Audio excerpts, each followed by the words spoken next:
Good day sa ating mga kababayan. This is Noy Pinas PH. So, ito po, pinapakita ko po today is yung nakuha po namin unit sa Amaya Escape sa Angeles, Mexico, Pampanga.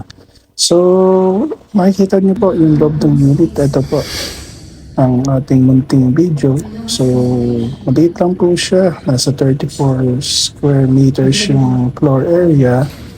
And then, yung lot area niya is nasa almost 80 square meters. So, yan po. So, update ko po kayo unti-unti dito po sa pagbuo namin or yung interior niya. Meron na po kaming design para dyan. And also, yan po, yung mga electrical niya. Papalitan din po lahat yan kasi yung electrical po niya is pangmaliitan lang, hindi kay maraming aircon. Ayan po yung ating CR. Ayusin po rin yan at maraming pong papalitan. Yun lang po. Maraming salamat.